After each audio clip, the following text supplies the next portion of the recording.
Purple's going to be digging real deep for this one. And we're going to find out what changes they made because Game 5 is getting underway right now. Greensheep looking to put himself on the track to seizing a winning record if he wins out the entire time. And Purple looking to put up more wins and chase down that #1 spot. Oh, Purple's actually going to the Druid deck here. We haven't seen this from him in a while. Yeah, this is actually one of the things that Greensheep's actually kind of found his groove now. Understanding the dynamic between swapping between Warrior and then these very aggressive decks is that a deck like Druid punishes your Warrior, but then it gets punished by your aggressive strategies. If Purple can't get on the board very quickly here and control what's happening, he's just going to lose the game. Yeah, I love this play from Purple here, though. He's going to turn 1 hero power, take care of the Leper Gnome, and he's going to have Wild Growth behind that with a swipe. So, you know, he's setting up to deal with this muster for battle really well. Yeah, Greensheep needs a shielded mini-bot here. Knife Juggler, not too bad either. Will keep some pressure going. Great pickup for Greensheep here. Yeah, so Purple doesn't have a Wrath this turn. Even if he had a Wrath, I think he'd be, you know, fighting between Wrath and Wild Growth. And so is going to be able to fight back from this board. Greensheep almost certainly going to muster for battle here. Yeah, if he muster for battles, it plays right into the swipe, but the way we've seen Greensheep play, he might just force him to have it. Yeah, this second Knife Juggler, though, might actually change things. I mean, if you can get 6 juggles from muster for battle, this game is going to end. Looks like he might be muster for battling, though. Yeah, this is going to be Purple kind of rolling his eyes at it. Still feels pained about it. You know, it is a lot of damage that's still coming in. It does take away his turn 4. Yeah, it is a lot of damage, but he is going to be able to recover with swipe here into Sludge Belcher, but there is an Ironbeak Owl in Greensheep's hand. This one's going to be close. Yeah, it certainly is. Just, again, a lot of pressure coming behind what Greensheep's doing in this match. It's having the second Knife Juggler available. Like, wow, Divine Favor even gets picked up. You know, if Purple can't find spots where he can play 2 cards in 1 turn, this Divine Favor is going to be able to dig and find Greensheep the damage he needs. Yeah, I mean, I do not like Purple's hand going forward from here. He might even have to Force of Nature on turn 6 here just to, you know, clear the board. Which isn't so bad. I mean, that's a lot of times where in this matchup, Druid has to be in order to win these games. Yeah, he's going to be in the position where he's going to have to Ancient of Lore to gain 5 and hope to God it's good enough on that turn as well. Yeah, Greensheep going to dig for 3 cards here. Even gets the Juggle of the Dome. Yeah, great turn here from Greensheep. Gets the second Arcane Golem and a True Silver Champion. He has everything he needs to finish this game off here against Purple. Purple's got no taunts in this spot either, so you know, Force of Nature is going to clear up this board position. But again, he's at 12 and has to start getting the ball rolling. That Ooze actually potentially very critical to this match. Yeah, he's going to be able to take care of one of the True Silver Champion charges here, but I don't know if it's going to be big enough. Yeah, I don't know if it is either. You know, is this his turn where Greensheep just plays True Silver Champion and swings to, or does he actually really want this extra point of damage from the Light Justice? Here's the thing. Greensheep can actually just deal 8 with these Arcane Golems here if he really wants to, but yeah, you're going to have to see the True Silver Champion here. Yeah, and then Annoyatron sitting back behind this, just taking away a lot of the ways that Purple can deal a bunch of damage. And at 8 life, you can't feel comfortable. It's also a resilient minion, so if you draw something like Blessing of Kings, it's something that can be put onto it. What a draw from Purple. That is absolutely perfect in this spot. It was either this or Innervate. Both of those draws, I think, would have been perfect because he would have been able to Acidic Swamp Ooze and then Ancient of Lore, but now he's got to taunt him to sit behind this. So if Greensheep doesn't find some like an Equality or an Ironbeak Owl here, this game could snowball back out of control. Yeah, and a lot of these decks aren't playing Equality anymore.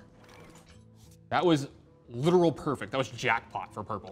Yeah, there's not a better draw. The Greensheep's going to have to use Arcane Golem this turn to clear out this Druid of the Claw. Consecrate for sure is happening. Does take out the Ooze, and again, puts on 2 damage. But when you have to use an Arcane Golem to push through a taunt, I don't think you feel too comfortable with that. Purple still, you know, next turn he's going to have to spin it using Ancient of Lore to gain life to make sure that he stays in this game as well. Yeah, but not the worst case scenario. The extra mana actually in the spot makes a difference too. He gets an extra hero power. Yeah, he's going to get to gain an extra life here, depending on what he draws, of course. Oh, Druid of the Claw. Good pick up here as well. He might actually go that defensive route. There's not a lot of direct damage reach in Greensheep's deck. Yeah, I think you go ahead and heal for 5 in this spot, just for the sake of mana efficiency. Yeah, that's exactly what he's going to do. Yeah, and you just got to hold your breath here. Yeah, goes up to 11, and so I think feels pretty comfortable with his position. You know, outside of like Leroy Jenkins, you're not looking anywhere close to the amount of damage for Greensheep. But these decks do play that card a lot of times. Yeah, they're talking about direct damage reach. That's some of it right there. So Arcane Golem, Leper Gnome, and Defender of Argus. This is going to be Greensheep's final push. Yeah, it just depends if he wants to use the Consecration this turn on. It would take care of the Sludge Belcher, but I got to believe he's just going to push for all this damage with the Defender. Yeah, no reason not to get the damage in here. You get 5 this turn and plus 2 more from Leper Gnome. That's 7, 8, 9 with the Consecrate. I mean, he's 2 points off of finishing this game. Yeah, but this Consecration, it's the last piece of reach that he's going to have that we think so far. So this Druid of the Claw going to do a lot of work in this game. Yep. I mean, it's paramount to victory this one. And the hero powers. Needs to be getting in hero powers. Also, he needs the Shade to get in here so he can end this game as quickly as possible. It's not all about just living. He needs to win. And the Savage War is going to be able to close this door very early. Yep. That Ancient Lore, I can guarantee you Purple wants to take out this 2-3, but understands that he has to keep pushing. Yeah, I mean, Purple actually has like 20 damage next turn. If he draws another Savage War, he actually can end the game. Greensheep actually looking in a position now where any charged minion is going to apply a lot of pressure. This Defender of Argus, I think you just run it in. That's what I think. Yeah, you do, because you just play around swipe. You have to get the damage in, but he's not going to here. Gonna play a little bit patient. And this is Purple's last turn. He knows that Dr. Boom has to happen. He knows that he's got a hero power, I think, to stay out as much reach as possible. You know, say he doesn't use hero power in this spot, he's dead to Blessing a Might. I'm sorry, he's dead to Abusive Sergeant in this spot, and wanting to be able to pick up against that one extra threat actually makes a big difference. Honestly, I think he should just take out minions in this spot too. Yeah, well, if he takes out minions, then he can't push for lethal next turn, right? I think that's what he's trying to look for. He's making sure he can push for lethal with the Savage War.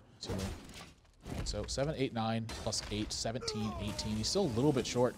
Greensheep going to be able to chew through this, but that's a dead draw right now. Yeah, that's not going to get it done, and Purple's going to be able to win this with Savage War next turn, right? He's got 9, No, he can, because Greensheep can just run over the Druid of the Claw at this point. So he's looking at 17, 18 points of damage.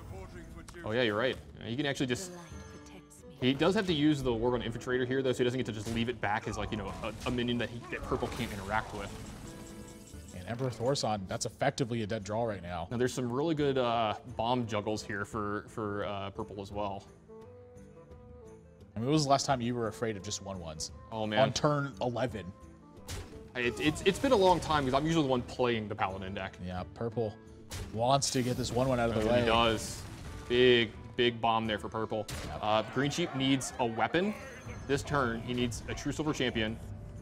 He used both his Arcane Golems. He needs a Leroy Jenkins. Trying to think of his actual outs to win from this spot. Divine exactly. Favor would give him some more reach. Divine Favor would give him, you know, extra draws at it. I think that would be the most exciting draw here. It all comes down to this one draw. Greensheep gets Divine Favor, so he's got 3 draws now to pick up 4 points of damage. Oh, look at Purple's face. Purple, he is panicking because this Abusive Sergeant, Argent Squire. He misses. Purple, Greensheep misses here. Purple feels like he's lost this game, but Greensheep just whiffed 3 draws in a row, with Argent Squire being the first one. Purple perks up a little bit, and with hero power and all these coming down, he's got to know that he's won this game. Greensheep had 3 draws to get 4 points of damage and was so short. Again, though, he's used both his Arcane Golems, so Abusive Sergeant would unlock charges, but wasn't able to get Leroy or True Silver in the end, and he's going to drop this match in a 5-game set. Every single one of Greensheep's comes so close, but just not able to finish. What a match. And as I said, the most exciting draw there, you know, besides the actual win, is the Divine Favor and just the 3 draws at trying to win there, and brick, brick, brick.